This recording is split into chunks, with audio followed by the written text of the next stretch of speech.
नमस्कार दोस्तों, गार्गी क्लासेस पर आपका स्वागत है। डेटा आज की 10 मार्च 2022 और देख लेते हैं इंडियन एक्सप्रेस के इंपॉर्टेंट आर्टिकल जो अभी हम इस वीडियो में डिस्कस करेंगे एडिटोरियल और आइडिया पेज से। देखो, सबसे पहला जो आर्टिकल रहेगा वो है बैलेंसिंग एक्ट, कि चाइना जिस तरीके से अभी रशिया ने इन्वेड किया है ना यूक्रेन को, तो उसके चलते एक बीच मझधार में कैसे फंस गया है और वहाँ पर कैसे बैलेंस बनाना चाह रहा है, तो इस पॉइंट ऑफ व्यू से इस आर्टिकल को देखेंगे। दूसरा, मेजरिंग द स्लाइड। इस आर्टिकल में हम जानेंगे कि गवर्नमेंट ने अपनी तरफ से, सेंट्रल गवर्नमेंट ने एक इंटेंट शो किया है कि तीसरी क्लास तक के जो बच्चे हैं जिनका कोविड की वजह से, स्कूल बंद होने की वजह से ये जो लॉसेज जो हैं लर्निंग में, उसको असेस करना। फिर इसके आगे एक आर्टिकल ये वाला है आफ्टर इवैक्यूएशन। इस आर्टिकल में जानेंगे कि वाकई में हमारे यहाँ पर मेडिकल एजुकेशन में क्या इश्यूज़ हैं। कुछ पॉइंट्स तो ऐसे हैं जो कि रिपीट होंगे, जो पहले हमने कवर कर लिए, तो इसमें से एक दो पॉइंट एडिशनल हैं, वो निकल जाएंगे यहाँ से। फिर एक आर्टिकल है जिस पे हम नज़र डालेंगे स्टार्टअप्स इकोसिस्टम से संबंधित, जिसमें हम देखेंगे लाइसेंस टू फेल। ठीक है, तो ये 4 आर्टिकल्स हैं, देखते हैं को। फर्स्ट आर्टिकल है बैलेंसिंग एक्ट। देखो, जिस तरीके से यूक्रेन में इन्वेड किया है रशिया ने, उसके बाद में चाइना ने भी एब्सटेन किया था वोटिंग को लेकर, और रशिया का सपोर्ट मोर और लेस कहीं ना कहीं देखने को मिला। तो उसके चलते जो यूरोपियन यूनियन के साथ में या फिर जो यूएसए के साथ में ट्रेड रिलेशंस है चाइना के, उस पर एक डेंट ना पहुँचे, उस चीज़ को मैनेज करने के लिए चाइना के फॉरेन मिनिस्टर वेंग यी ने एक प्रेस कॉन्फ्रेंस की मंडे को, और उन्होंने ये कहा कि हम जो है कैसे भी करके जो ये टेंशन्स बढ़ रही हैं, उन टेंशन्स को हम ठीक करना चाहते हैं और उसी के फेवर में चाहते हैं। ह्यूमैनिटेरियन क्राइसिस नहीं आना चाहिए, किसी भी कंट्री की सॉवरेनिटी है वो कॉम्प्रोमाइज़ नहीं होनी चाहिए, टेरिटोरियल इंटीग्रिटी हर एक कंट्री की बनी रहनी चाहिए। वैसे तो हमारे कॉन्टेक्स्ट में तो ये दोगली बात है, कारण कि ईस्टर्न लद्दाख में जिस तरीके से चाइना एग्रेशन दिखा रहा है, तो वो चीज़ें तो एकदम क्लियरली ही झूठी साबित होती है। बट अगर हम देखें तो चाइना और यूरोपियन यूनियन के बीच में ट्रेड $800 बिलियन का होता है एनुअली। वो आप देख लो कितना ज़बरदस्त लेवल पे ट्रेड है दोनों रीजन्स के बीच में, एक कंट्री और दूसरी तरफ यूरोपियन यूनियन। तो पिछले कई दशकों में ये चाइना और यूरोपियन यूनियन का जो ट्रेड है अप्स एंड डाउन से निकला है, ये सारे स्टेटमेंट्स उन्होंने बोले। ठीक है, तो अभी क्या है, एक तरफ तो ट्रेड और एक तरफ हार्डकोर फ्रेंड रशिया, उसका जो एग्रेशन है, इन दोनों में बैलेंस बनाना बहुत ज़रूरी हो जाता है। क्योंकि जिस तरीके से चाइना को काउंटर करने के लिए प्लानिंग की जाती है वेस्टर्न वर्ल्ड के कंट्रीज़ के द्वारा, तो उसमें रशिया सपोर्ट देता हुआ मिलता है।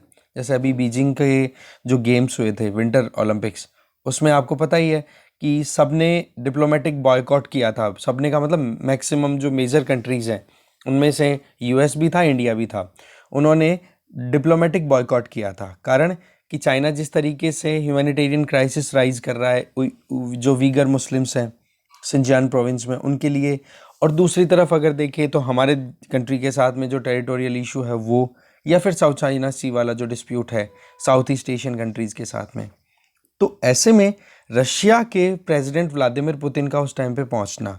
अब दूसरी तरफ रशिया ने यूक्रेन को इन्वेड कर दिया, तो यूरोपियन यूनियन इस चीज़ को लेकर के ऑफेंडेड है, तो यूरोपियन यूनियन इस चीज़ को लेकर के ऑफेंडेड है, और रशिया को डायरेक्टली इनडायरेक्टली चाइना का सपोर्ट है।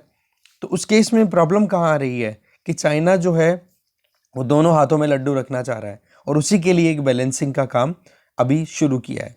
वैसे तो ये चीज़ तो क्लियर है चाइना में कि अमेरिका का जो यूनिलैटरलिज्म है, दैट मीन्स कि हर चीज़ में अमेरिका ही अपनी तरफ से, अब एक कहते हैं ना कि बिना कोई दूसरे किसी कंट्री के कंसिडरेशन के ही डिसीजन ले लेता है। ये एक विश्वास भी है जिसमें चाइना के लोगों में भी, और दूसरी तरफ अगर देखें तो चाइना एक सुपर पावर भी बनना चाहता है, तो उस पॉइंट ऑफ व्यू से एक प्रॉपर बैलेंस बनाना चाहता था। ऐसे में फ्रांस के प्रेसिडेंट और जर्मन चांसलर, इनके साथ में अभी बातचीत भी हुई है, जिसमें यही निकल के आया मेनली कि जी कैसे भी करके तो हमें ह्यूमैनिटेरियन क्राइसिस को नहीं आने देना है, और जो यूएन चार्टर है, मतलब यूनाइटेड नेशन के अंडर में जो भी एग्रीमेंट्स हैं, उनको ही हमें अपहेल्ड करना है। ठीक है, तो ये चीज़ें क्या होती है, अपने आप में क्या शो कर रही है कि चाइना कहीं ना कहीं डिलेमा में फंसा हुआ है, डिफ़िकल्ट सिचुएशन बन गई है। ठीक है ना, तो यही चीज़ यहाँ पे बताई जा रही है। दूसरी तरफ अगर देखें तो चाइना के जो फॉरेन मिनिस्टर हैं, इन्होंने प्रेस कॉन्फ्रेंस में ये भी कहा कि इंडिया जैसे कंट्रीज़ के साथ हमें फ्रेंडली रिलेशंस रखने हैं। तो एक तरफ तो क्वाड की मीटिंग होती है, तो जिसमें 4 मेंबर्स होते हैं, जिसमें यूएस और इंडिया दोनों हैं। दूसरी तरफ अगर देखें, उसी क्वाड को ये चाइना जो है वो एशियन नेटो बोलता है। तो आप देखो नेटो का जो पोजीशन है उसको लेकर के तो यूरोप में अभी क्राइसिस चल रहा है, या फिर कह सकते हो यूक्रेन में क्राइसिस चल रहा है, क्योंकि नेटो एक मिलिट्री अलायंस है, उसमें ज़्यादा कोई डाइवर्सिफिकेशन नहीं है।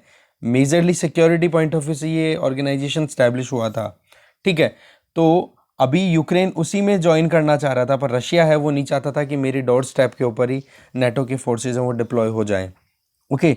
और दूसरी तरफ चाइना अपने रिलेशन अच्छे करना चाहता है और क्वाड को एशियन नेटो बोल रहा है, जबकि ऐसा कुछ है नहीं, क्योंकि इंडो पैसिफिक रीजन में चाइना खुद टेंशन्स को क्रिएट कर रहा है, और जो यूरोप में कॉन्फ्लिक्ट है उसका असर तो चाइना को देखने को मिल ही रहा है, बट इंडो पैसिफिक में जो एक तरीके से इंस्टेबिलिटी हो रही है उसमें चाइना का भी इंपॉर्टेंट रोल हो जाता है।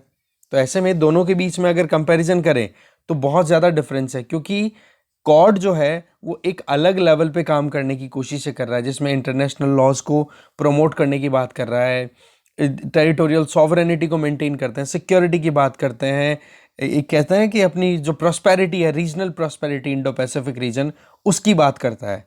तो ऐसे में ये कंपैरिजन ही एक तो गड़बड़ हो गया। रही सही में अभी अगर देखें तो हमारे ईस्टर्न लद्दाख में जो हमारा कंटेस्टेशन है, ठीक है, वहाँ पर भी अब देखो 15 राउंड की बातचीत होगी, अभी फ्राइडे को कल बात होगी, तो उसमें भी देखते हैं क्या आउटकम आता है। पर अभी तक तो जिस तरीके से देखें तो चाइना ने जितना कुछ भी एग्रीमेंट्स इंडिया के साथ किए थे 1990s से 2000s के बीच में, तो उन एग्रीमेंट्स को सभी को डिस्कार्ड कर दिया है, जिसमें ये कहा गया था कि कोई भी एक तरीके से मिलिट्री एग्रेशन नहीं दिखाएगा एलएसी के अक्रॉस। तो अब बात यह है कि चाइना जो अपनी तरफ से बातें बताने की कोशिश कर रहा है ना कि हम बैलेंस चाहते हैं, ह्यूमैनिटेरियन क्राइसिस नहीं चाहते, या फिर टेरिटोरियल इंटीग्रिटी किसी भी कंट्री की कॉम्प्रोमाइज़ नहीं होनी चाहिए, तो बोलो वो चीज़ें तो आपकी यहाँ पर एकदम क्लियर हो जाती है। तो ये बैलेंसिंग एक्ट बनाने के पीछे हमें समझ में आ गया कि मेन चीज़ है कि ट्रेड बहुत ज़्यादा है। ट्रेड $800 बिलियन का होता है यूरोपियन यूनियन के साथ में, कितना बड़ा अमाउंट है ये अपने आप में, ठीक है। और दूसरी तरफ रशिया को भी सपोर्ट करना है, या रशिया जो जिस तरीके से काम कर रहा है, क्यों, क्योंकि चाइना का अभी जो क्राइसिस टाइम चल रहा है, जहाँ पर इंटरनेशनली चाइना को भी बहुत ज़्यादा क्रिटिसिज्म का सामना करना पड़ रहा है कि अथॉरिटेरियन रिजीम में पहली चीज़ तो डेमोक्रेसी है नहीं, हांगकांग वाला इशू आ जाता है, उइगर मुस्लिम्स का आ जाता है, ठीक है, और या फिर साउथ चाइना सी, ईस्ट चाइना सी, या फिर ईस्टर्न लद्दाख, हर तरफ चाइना अपनी एग्रेशन शो कर रहा है, तो चारों तरफ से घिरा हुआ है। तो वहाँ पर रशिया का सपोर्ट भी मिला है कि हाँ जी हम आपके साथ, आप टेंशन मत लो। तो ये चीज़ें क्या शो करती हैं, चाइना के लिए डिफ़िकल्ट सिचुएशन, ठीक है। आगे चलते हैं। नेक्स्ट है मेजरिंग द स्लाइड। देखो क्लासरूम की अगर बात करें तो पिछले 2 सालों में छोटे बच्चों की जो स्कूल क्लासेस हैं वो कितनी बंद रही हैं। इसकी वजह से उनका जो फाउंडेशनल स्किल्स हैं या फिर उन जो एबिलिटीज़ हैं वो बहुत ज़्यादा इरोड हो गई। इसका मतलब ये हो गया कि बच्चों को बेसिक राइटिंग, रीडिंग, कॉम्प्रिहेंशन, इनमें भी बहुत ज़्यादा प्रॉब्लम आ रही है। तो ये तो चलो कोविड पेंडेमिक की वजह से स्कूल्स बंद हुई हैं, बट अगर प्रीवियस रिपोर्ट्स को हम एक्सरसाइज करें या एनालाइज करें, जिसमें प्रथम एनजीओ है ना, प्रथम फाउंडेशन, उसके द्वारा ASER रिपोर्ट रिलीज़ की जाती है, असर रिपोर्ट जिसको बोलते हैं। उस रिपोर्ट में पहले ही बहुत बार इस चीज़ को हाईलाइट किया हुआ है कि हमारे यहाँ पर बच्चे स्कूल जा रहे हैं रेगुलर, पर उनकी जो लर्निंग प्रोसेस है उसमें बहुत सारी कमियां हैं। हमें एक बार हमारे एजुकेशन सिस्टम में कुछ रिफॉर्म्स लाने की ज़रूरत है, वो रिफॉर्म्स किक इन होने चाहिए, पर उस पर सरकार ने इतना ध्यान दिया नहीं। बट कोविड की वजह से चलो कम से कम सरकार ने एक अटेंशन तो देना अपनी तरफ से क्लियर कर दिया कि जी हम 3rd क्लास तक के जो बच्चे हैं उन पे एक सर्वे करवाएंगे, और उस सर्वे में टारगेट ये रहेगा ये पता करना कि पिछले 3 सालों में, ये 2 सालों में कितना उनको लर्निंग में प्रॉब्लम आई।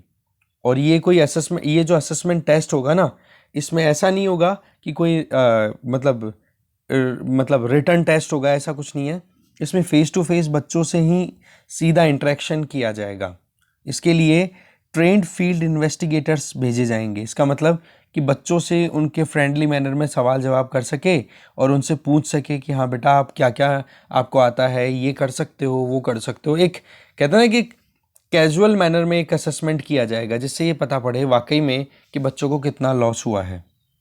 ये तो चलो अच्छी बात है कि हमारे यहाँ पर एजुकेशन की अपॉर्चुनिटीज़ पिछले 10-12 सालों में अच्छी खासी बन गई है। उसके पीछे कुछ कारण हैं, जिनमें एक तो है राइट टू एजुकेशन एक्ट, इसके अलावा आपको पता है article 21A right to education जो है ना, 14 साल तक के बच्चों को compulsory and free and compulsory education की बात जहाँ पर हम करते हैं वो चीज़ आ जाती है। तो ऐसे में एजुकेशन की क्वांटिटी तो हमने बढ़ा दी, बट अब क्वालिटी पर भी ध्यान देना ज़रूरी है, जबकि सरकार को इस बारे में बहुत ज़्यादा अलर्ट भी किया जा चुका था सर, रिपोर्ट या डिफरेंट रिपोर्ट्स के बेसिस पे। पर अब कोविड ने जो किया ना डिसरप्शन, इसके बाद में सेंट्रल गवर्नमेंट कुछ जगी है। तो ऐसे में नेशनल असेसमेंट सर्वे जो है वो सेंट्रल गवर्नमेंट अपने हिसाब से कंडक्ट करवाएगी, जिससे ये देखना है कि फाउंडेशनल लर्निंग में क्या क्या चैलेंजेस हैं। मतलब जो बेसिक जो होती है ना स्किल्स, उनमें जैसे पढ़ना लिखना समझना, इन सारी चीज़ों को देखने के लिए ये एक सर्वे करवाया जाएगा। तो ऐसे में अगर ग्रैन्युलर इन्फॉर्मेशन एकदम बारीकी से हमारे पास में इन्फॉर्मेशन अवेलेबल होगी तो वो देखो हमेशा अच्छी पॉलिसी बनाने में हेल्प करती है। पर सवाल क्या है कि क्या हम केवल डेटा पर रिलाय कर सकते हैं? वही बात है कि डेटा के अलावा हमें बिहेवियर को भी समझने की ज़रूरत है, ठीक है ना। तो इसके लिए शॉर्ट टर्म और लॉन्ग टर्म दोनों तरफ से हमारी प्लान होनी चाहिए। शॉर्ट टर्म अभी इमीडिएटली क्या करना चाहिए, क्योंकि कोविड की वजह से डिसरप्शन आ गए, तो अभी टीचर्स को ऑटोनॉमी दो। कैसे कि भाई आप सिलेबस कंप्लीट कराने की बजाय बच्चों में जो कमियां रह गई है ना, उन कमियों को ठीक करो। नहीं तो क्या होगा कि वो कमियां जो हैं वो उनकी हायर एजुकेशन लर्निंग्स में प्रॉब्लम क्रिएट करेगी। तो शॉर्ट टर्म में तो देखो कुछ ऐसा सोचने की ज़रूरत है। लॉन्ग टर्म की अगर बात करें तो लॉन्ग टर्म में हमें ऐसा सिस्टम बनाना होगा जिसके चलते ये लर्निंग प्रोसेस में जो कमी आती है, ये तो चलो कोविड ने हाईलाइट कर दी है कमियां, अगर ये कोविड नहीं आता तो उस टाइम पर जो प्रॉब्लम्स हाईलाइट की जा रही है डिफरेंट सर्वेज के द्वारा, उनको करेक्ट करने की ज़रूरत है। जैसे कि टीचर्स की प्रॉपर ट्रेनिंग होनी चाहिए, एजुकेशन के लिए जो फंडिंग है वो कम नहीं होनी चाहिए। जबकि अगर देखा जाए तो अब की बार टीचर्स की ट्रेनिंग के लिए जो फंडिंग है ना वो रिड्यूस की गई है अगर बजट की बात करें तो, क्योंकि गवर्नमेंट ने फोकस किया है ई लर्निंग पे या टीवी चैनल्स पे कि हाँ जी बच्चों को जो है वो एक्सेसिबिलिटी हम देंगे एजुकेशन की इलेक्ट्रॉनिक प्लेटफॉर्म्स के थ्रू। पर सवाल ये आ जाता है कि हमारे यहाँ पर डिजिटल डिवाइड कितना है। गाँव को शहरों को डिवाइड कर दो, अर्बन या फिर रूरल एरिया को डिवाइड कर दो, तो ऐसे में तो हम सोसाइटी को हैव्स एंड हैव नॉट्स वाले कैटेगरी में डिवाइड कर देंगे। क्या फिर इससे हम सिखा पाएंगे बच्चों को एक्चुअल में कि कैसे हम इंक्लूसिव मैनर में आगे बढ़ पाएंगे, है कि नहीं। तो टीचर्स की ट्रेनिंग प्रॉपर होनी चाहिए और इन पर्सन जो टीचिंग होती है वो एक अलग एक्सपीरियंस देती है, राइट। ऑनलाइन का एक अपना खुद का एक लिमिटेशन होता है, राइट। तो उस पॉइंट ऑफ व्यू से अब यहाँ पर आप क्या फील करते हो, क्या एक्सप्रेशन है, वो चीज़ें किसी को नहीं पता पड़ता, राइट। ऑनलाइन पता नहीं पड़ता, इतना इंटरेक्शन होता नहीं है, और बल्क में इतने जने हो जाते हैं कि एक एक को डील करना वैसे प्रैक्टिकली पॉसिबल नहीं होता। तो उस केस में थोड़ा सा प्रैक्टिकली सोचने की ज़रूरत है। तो शॉर्ट टर्म और लॉन्ग टर्म दोनों तरह के से हमें समझना होगा, बेसिक्स पर भी ध्यान देना होगा। और अभी फ़िलहाल की जो सिचुएशन है वो ये कहती है टीचर्स को ऑटोनॉमी दो, सिलेबस कंप्लीट करने का माथापच्ची अभी थोड़ा सा रिड्यूस करो, बच्चों को सिखाओ, उनकी पकड़ जहाँ पर वीक हुई है वो हमें समझनी होगी। तो ये हो गया एजुकेशन से संबंधित। आगे चलते हैं।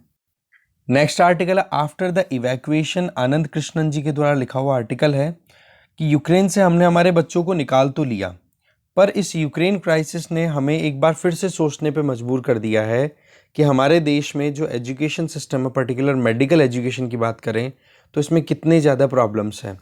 एक तो ये हो गया यूक्रेन वाला मुद्दा।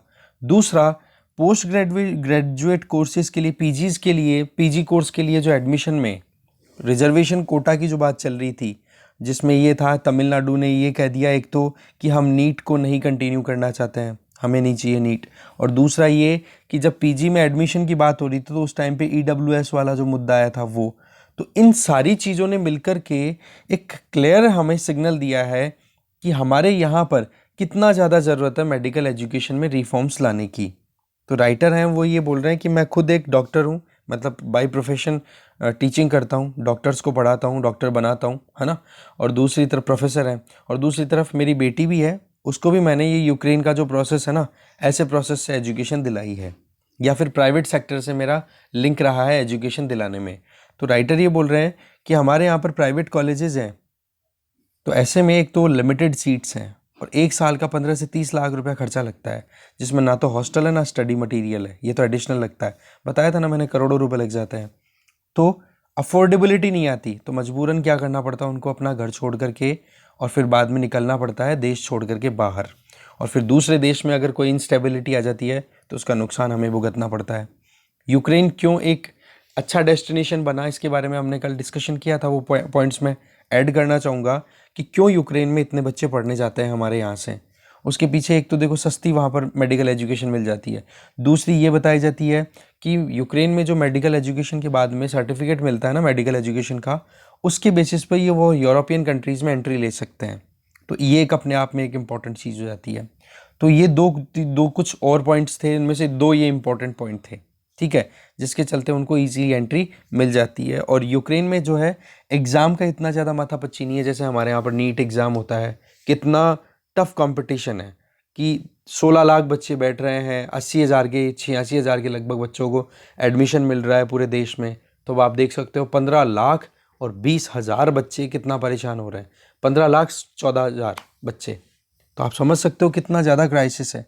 अब उन बच्चों के माँ बाप की ये टेंडेंसी रहती है कि हमारा बच्चा तो डॉक्टर बनना ही चाहिए, और डॉक्टर बनाने के लिए उन पर दबाव बनाते हैं।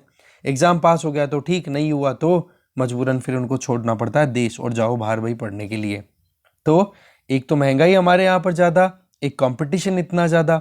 इस चीज़ को वैसे तो मेडिकल काउंसिल ऑफ इंडिया ने रिकॉग्नाइज कर रखा है इन कंसर्न्स को कि हाँ वाकई में प्रॉब्लम है, पर वही चीज़ है, जब तक हम इन सोल्यूशन प्रॉब्लम्स के सोल्यूशन पे काम नहीं करेंगे तो कैसे काम बनेगा।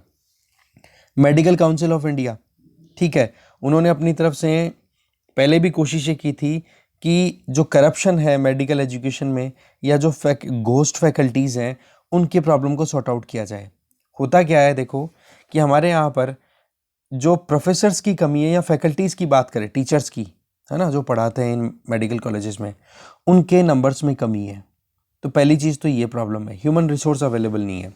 दूसरी चीज़ कि जब एजुकेशन की हम बात करें मेडिकल कॉलेजेस खोलने की, तो वहाँ पर मेडिकल कॉलेज खोल दिए तो जाएंगे, पर पढ़ाने के लिए फिर वो जो टीचर्स आएंगे ना, वो टीचर्स खुद नहीं होंगे, वहाँ पर घोस्ट फैकल्टीज़ होंगी। मतलब कि भाई नाम तो किसी और का है, पढ़ा कोई और ही रहा है। या तो ये तरीका मिलेगा ज़्यादातर, या फिर नाम चल रहा है फैकल्टी का, वो खुद तो प्राइवेट प्रैक्टिस कर रहा है खुद के हॉस्पिटल को खोल के, और पीछे से अपना नाम दे करके और पैसे भी उठा रहा है। जैसे हमारे यहाँ पर क्या होता है, मेडिकल कॉलेजेस बहुत रेयर हैं कि किसी एक यूनिवर्सिटी की चल रही हो। जैसे अब एक एग्जांपल दूँ, मणिपाल यूनिवर्सिटी है फॉर एग्जांपल, है ना, ये प्राइवेट यूनिवर्सिटी है, तो इसकी तो चलो चेन इन्होंने खोल रखी है पूरी। बट दूसरी तरफ अगर एग्जांपल लें दूसरे हॉस्पिटल्स की, तो वहाँ पर क्या होता है, प्राइवेट हॉस्पिटल्स में वहाँ पर क्या होता है, एक हॉस्पिटल खोल लिया और वहाँ पर डॉक्टर से कर लेते हैं कोलैबोरेशन, और वो डॉक्टर्स क्या करते हैं कि जी आप तो मेरा नाम यूज़ करो, कोई टेंशन नहीं है, मैं तो देखो प्रैक्टिस करूँगा, मेरा हॉस्पिटल चल रहा है क्योंकि मेरा वहाँ पर अच्छी खासी अर्निंग है, आप तो मेरा नाम यूज़ करो, जब भी ज़रूरत है वो तब मैं आ जाऊँगा वहाँ पर आपको समझाने बताने, जो भी हेल्प करनी है उसके लिए। तो इस तरीके से क्या होता है कि मिसयूज़ किया जा रहा है प्राइवेटाइजेशन का, और दूसरी तरफ कॉमर्शियलाइजेशन के चलते आप देखते हो करोड़ों रुपए खर्च हो रहे हैं पूरे कोर्स पे, तो ये अपने आप में आउट ऑफ पॉकेट एक्सपेंडिचर भी हो जाता है। तो ऐसे में मजबूरन फिर इनको अपने देश को छोड़ करके बाहर जाना पड़ता है। एजुकेशन की क्वालिटी अच्छी नहीं आ रही है, एजुकेशन महंगी मिल रही है, ऑप्शंस बहुत कम है, और घर वालों की टेंडेंसी ये है कि बच्चा बनना चाहिए तो डॉक्टर बनना चाहिए। तो ये सारे प्रेशर बच्चों के ऊपर और ज़्यादा एक्यूमुलेट होकर के, कहते हैं ना, स्ट्रेस वाला सिचुएशन क्रिएट कर देते हैं। फिर आ जाओ आगे कि गवर्नमेंट ने अभी कई स्टेटमेंट्स आए हैं अलग अलग पॉलिटिकल लीडर्स के, कि सरकार को जो जितने भी डिस्ट्रिक्ट लेवल के मेडिकल एजुकेशन जो हॉस्पिटल्स हैं उनको अपग्रेड करके मेडिकल कॉलेज में कन्वर्ट कर देना चाहिए। पर सवाल ये है ना, फैकल्टी की शॉर्टेज तो हमने ऑलरेडी बात कर ली। दूसरी चीज़, टेंडेंसी हमारे यहाँ पर ज़्यादातर किसकी रहती है, MBBS की। कारण क्या है इसके पीछे, कि जब एक साथ बहुत सारे बच्चे डॉक्टर बनने की टेंडेंसी रखते हैं ना, तो हमारे यहाँ पर एक तो नंबर ऑफ़ सीट्स कम है, नंबर ऑफ़ कॉलेजेस कम है, और उनमें पढ़ाने के लिए फैकल्टीज़ भी एडिक्वेट नंबर्स में अवेलेबल नहीं है। और दूसरी तरफ अगर देखें, वही बच्चे फिर मजबूरन डेंटल कॉलेज में या डेंटिस्ट बनने के लिए निकल जाते हैं। तो डेंटिस्ट की तो एक बार फ्लड आई थी, ज़बरदस्त मतलब कोर्सेज़ किए गए थे डेंटिस्ट के, ठीक है। उसका रिजल्ट ये रहा कि बहुत सारे कॉलेज नए खुले और अब वो कॉलेजेस बंद कर दिए गए हैं, कारण कि जितनी डिमांड थी उससे ज़्यादा डेंटिस्ट बन गए हमारे देश में, ठीक है ना। तो इस केस में फिर बच्चों के पास में ऑप्शन क्या बचता है कि भाई डेंटिस्ट वाला ऑप्शन भी ख़त्म हो गया, एक वेटनरी का रहता है, एक आयुर्वेद का रहता है, एक सिद्धा, यूनानी, ये और ऑप्शंस रहते हैं। पर डेंटिस्ट के बाद में फिर वेटनरी में कोई जाना चाहे वो वाली बात आ जाती है। वेटनरी मतलब जानवरों के जो डॉक्टर होते हैं उनकी बात कर रहा हूँ मैं। बट जो प्रायोरिटी पे आता है फिर वही आ जाता है MBBS, कि भाई MBBS ही कराना है बच्चे को, जिससे कि डिमांड तो बनी रहे मार्केट में। सीधी सी बात है कि हम जिस तरीके की कॉमर्शियलाइजेशन की बात करते हैं, तो वहाँ पर एक बच्चा अगर डॉक्टर बनना चाहता है तो उसके पीछे की सोच क्या रहती है कि भाई मैं भी बड़ा आदमी बनूँ, डॉक्टर बनूँ, ठीक है, अर्निंग्स मेरी अच्छी हो, वो सारी कहीं ना कहीं बैक ऑफ द माइंड रहती है प्लानिंग। और सीधी सी बात है, कोई माँ बाप अगर करोड़ों रुपए खर्च करेंगे तो रिटर्न में कुछ ना कुछ पैसा ही लगेगा। अब ऐसा तो है नहीं कि गवर्नमेंट कॉलेजेस में जाकर के एडमिशन ले लोगे, गवर्नमेंट कॉलेज पर 4-5 हज़ार रुपये पर ईयर की फ़ीस के ऊपर एजुकेशन दे देते हैं, बस हॉस्टल का थोड़ा बहुत चार्ज लगे तो लगे। तो ऐसे में सवाल क्या आता है कि हमारे यहाँ पर नंबर्स अच्छे से इंक्रीज तो होने ही चाहिए, बट क्वालिटी को भी हम इग्नोर नहीं कर सकते, हमें क्वालिटी भी अच्छी देनी होगी, जिसमें मेडिकल कॉलेजेस, मेडिकल इंफ्रास्ट्रक्चर, ये सारे ऑप्शंस हमें टिक करने होंगे। और जो प्रोफेशनल्स की रिक्वायरमेंट है वो भी पूरी होनी चाहिए, नहीं तो मजबूरन फिर बच्चों को Nepal, Mauritius, Ukraine, Russia, China ऐसे कंट्रीज़ में जाना पड़ता है। ठीक है, फिर रही सही में और जो पैसा खर्च करना पड़ता है उसके बाद में कितना डेट ट्रैप भी क्रिएट हो जाता है। फिर वो पैसा चुकाने के चक्कर में फिर बाद में एक के दो भाव लगा करके या एक के दो चार्जेस लगा करके फिर बाद में टेस्ट करते हैं। तो बोलो लॉन्ग टर्म में ये कोई वायबल नहीं है। तो करना क्या चाहिए? वैसे तो देखो नीति आयोग की तरफ से या कुछ एक्सपर्ट्स के द्वारा ये प्लान किया गया है कि डिस्ट्रिक्ट हॉस्पिटल्स में मेडिकल कॉलेजेस ओपन कर देने चाहिए, जिसमें पब्लिक प्राइवेट पार्टनरशिप पे हम काम कर सकते हैं। और नीति आयोग जो है वो इस डायरेक्शन में चल भी रहा है। वैसे तो इससे संबंधित प्रीवियसली बहुत सारे आर्टिकल्स भी आए हैं। अभी तो कोई लेटेस्ट आना चाहिए था जहाँ तक था कि कैसे हम पब्लिक प्राइवेट पार्टनरशिप में काम कर सकते हैं डिस्ट्रिक्ट हॉस्पिटल को अपग्रेड करने में, जिससे एजुकेशन दे सके वहाँ पे। ठीक है, उसमें बहुत सारे कंसर्न्स भी हैं और बहुत सारे फ़ायदे भी हैं। जैसे कि पब्लिक का रोल रहेगा तो वहाँ पर जो इंडिविजुअल्स हैं, जो भी पेशेंट्स हैं, उनको ट्रीटमेंट देने में वेलफेयर वाली अप्रोच रहेगी। पर दूसरी तरफ प्राइवेट सेक्टर आ जाएगा तो वो क्वालिटी तो अच्छी देगा, तो पर वो पैसा भी लेता है फिर अच्छे से। तो ऐसे में जो गरीब लोग हैं उनको मुश्किलें आ सकती हैं अगर प्राइवेट सेक्टर के अंडर में या पब्लिक प्राइवेट पार्टनरशिप पे अगर ये चला जाता है पूरा प्रोग्राम तो। ठीक है, अब इसके अलावा नेशनल मेडिकल काउंसिल, उन्होंने भी अपनी तरफ से ये कहा है कि भाई अभी प्राइवेट कॉलेजेस में फ़ीस बहुत ज़्यादा है तो उसको रेगुलेट करने की ज़रूरत है। तो उसका रिजल्ट क्या निकला? मेडिकल कॉलेजेस ने ज़बरदस्त तरीके से प्रोटेस्ट किया कि बोले इस तरीके से आप कैसे फ़ीस को रिड्यूस कर सकते हो। वही चीज़ है, कमी जिसकी है उसके भाव ज़्यादा हैं। अभी नंबर ऑफ़ कॉलेजेस कम है मेडिकल के, इसलिए उनके भाव ज़्यादा हैं और वो लॉबिंग कर लेते हैं, तो फिर बाद में सरकार को मानना पड़ता है। इसीलिए नंबर्स तो इंक्रीज़ करने हैं। बट राइटर दो सजेशन इंपॉर्टेंट दे रहे हैं जो कि बहुत ही ज़्यादा ज़रूरी है। एक तो प्रॉपर रेगुलेटरी फ्रेमवर्क होना चाहिए, मतलब कि अगर आप एजुकेशन सिस्टम को इस तरीके से एक्सपेंड कर रहे हो ना, तो एक रेगुलेशन होना चाहिए प्रॉपर। और उसके अलावा time to time quality assessment होना चाहिए। मतलब ये कि कॉलेज कितने खुलेंगे, कॉलेज का कैरिकुलम क्या होगा, फीस स्ट्रक्चर क्या होगा, ये सारी रेगुलेट करने के लिए एक एंटिटी हो। और दूसरी चीज़ कि वहाँ पर किस तरीके की क्वालिटी प्रोवाइड की जा रही है एजुकेशन के टाइम पे, वो रेगुलर होनी चाहिए। मतलब एक प्रॉपर असेसमेंट होना चाहिए और वो असेसमेंट हो जाए ना, उसको पब्लिक डोमेन में रिलीज़ कर देना चाहिए। इससे क्या हो, एक वेल इन्फॉर्म्ड डिसीजन ले सके माता पिता अपने बच्चों को, अगर वो MBBS कोर्स करवाना चाहते हैं तो। ठीक है, तो क्वालिटी कंट्रोल और रेगुलेशन दोनों चीज़ें बहुत ज़्यादा ज़रूरी है। ठीक है, तो कॉमर्शियली अगर एजुकेशन की हम बात करें, मेडिकल का एजुकेशन की, तो सीधी सी बात है, एफर्ट्स होने चाहिए और फोकस है वो क्वालिटी पे होना चाहिए, और साथ में कॉमर्शियली वायबल कोर्सेज अवेलेबल होना चाहिए, मतलब सस्ते होने चाहिए, महंगे नहीं तो फिर मजबूरन बच्चे बाहर ही जाएंगे। फिर आगे चलते हैं। नेक्स्ट आर्टिकल है licence to fail. Next article है लाइसेंस टू फेल। देखो इस आर्टिकल में मेन तो ये बताया जा रहा है कि स्टार्टअप इकोसिस्टम हमारे लिए कितना इंपॉर्टेंट हो सकता है। भाई सीधी सी बात है, कितने स्टार्टअप्स आएंगे। स्टार्टअप्स का मतलब कुछ लोग अपने दिमाग से प्लान करेंगे और कुछ नया करने की कोशिश करेंगे, जिसको हम इनोवेशन बोलते हैं। ठीक है, तो एक स्कॉलर है जिनका ये कहना है कि जो इम्प्रॉबेबल आइडियाज़ हैं वो ज़्यादा इंपॉर्टेंट नहीं हुआ करते हैं। यहाँ पर कोटेशन है, देखो, most people think improbable ideas are unimportant. कि जो चीज़ें आपने सोची हैं और यूँ लगे कि यार ये चीज़ भी हो सकती है क्या, तो बोलो वो ज़्यादा महत्वपूर्ण नहीं होते, उन पर आप ध्यान मत दिया करो। पर सवाल ये है कि अगर आपने इस तरीके के आइडियाज़ को इग्नोर कर दिया तो इसका मतलब आपने फ्यूचर पॉसिबिलिटीज़ को इग्नोर कर दिया। तो यही चीज़ यहाँ पे बताई जा रही है राइटर्स के द्वारा कि आज अगर हम देखें ना, तो हमारे यहाँ पर जिस तरीके से स्टार्टअप इकोसिस्टम डेवलप हो रहा है, तो उसमें बेशक 3 कॉन्सेप्ट निकल के आ रहे हैं, और उन 3 कॉन्सेप्ट्स में एक तो ये आ रहा है कि स्टार्टअप इकोसिस्टम जो है वो फेल होने वाले होते हैं।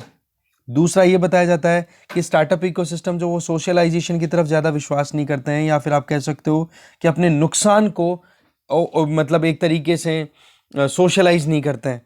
और तीसरा जो है ये कि इंडियन प्रॉब्लम जो है हमारी, उसको सॉल्व करने में स्टार्टअप इकोसिस्टम हेल्प कर सकते हैं। तो पॉसिबिलिटीज़ तो देखी जाए तो बहुत है, रिस्क भी कम नहीं है, फेल होने का डर भी है।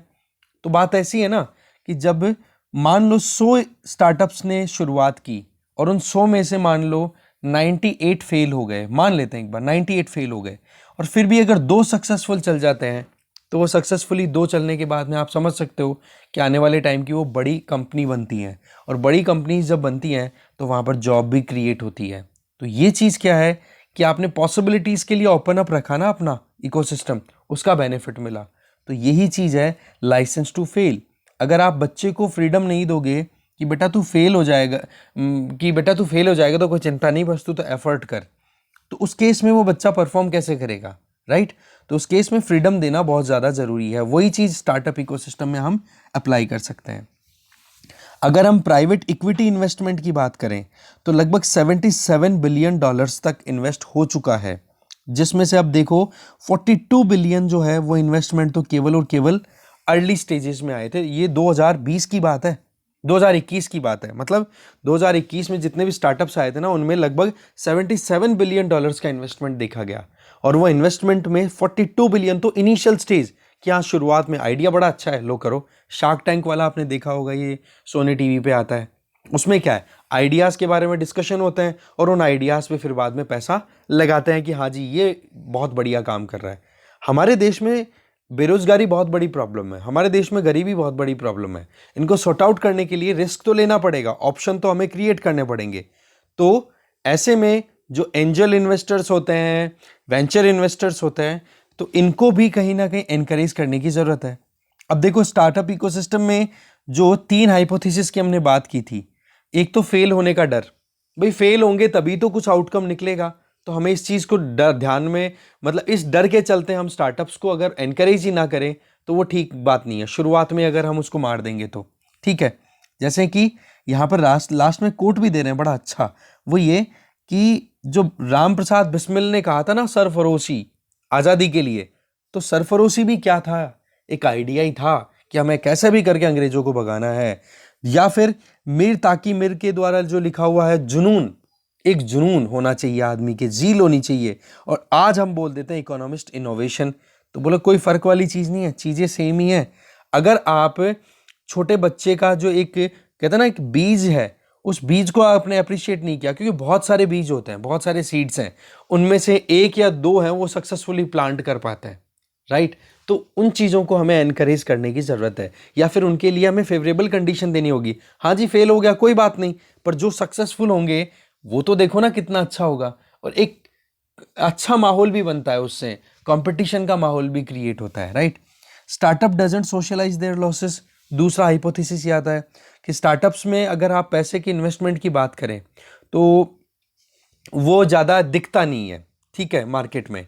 जबकि दूसरी तरफ हम देखें, बड़े बड़े बैंक्स हैं, उनमें देखो कितना लॉस चल रहा है। सरकार है वहाँ पर पैसा लगातार लगाती रहती है, कैपिटलाइजेशन कर दिया, पैसा डाल दिया। क्यों? क्योंकि बाद में फिर ये देखा जाता है कि कैसे भी करके बैंकों को बर्बाद होने से बचाया जाए। तो ये भी तो एक रियलिटी है ना। फिर बाद में उनको राइट ऑफ करते रहते हो, फिर बाद में स्टार्टअप अगर आगे चले जाते हैं तो उनको फिर लोन मिलना शुरू हो जाता है। लोन अगर फिर बाद में मान लो बर्बाद हो गया तो बैंक के ऊपर भी क्राइसिस आ गया। सरकार बचाती है कि नहीं? बस वही चीज़ है कि हमें थोड़ा सा सोशल मैनर में भी उनको स्कोप देना होगा। स्टार्टअप्स की बात करें तो हमारे यहाँ पर जो प्रॉब्लम है, देखो 4 फैक्टर होते हैं इकोनॉमिक एक्टिविटीज़ में, लैंड, लेबर, कैपिटल और एंटरप्रेन्योरशिप।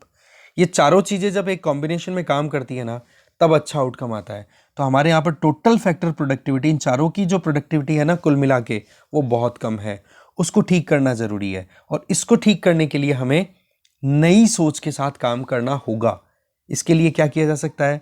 प्रॉपर फाइनेंशियल इंक्लूजन की ज़रूरत है, जिससे कि कोई भी अगर स्टार्टअप लेकर के आए तो उनको मौका मिले, या फिर देश के हर एक नागरिक को इकोनॉमिकली ये ना सोचना पड़े कि यार प्रॉब्लम आ रही है मुझे, ठीक है।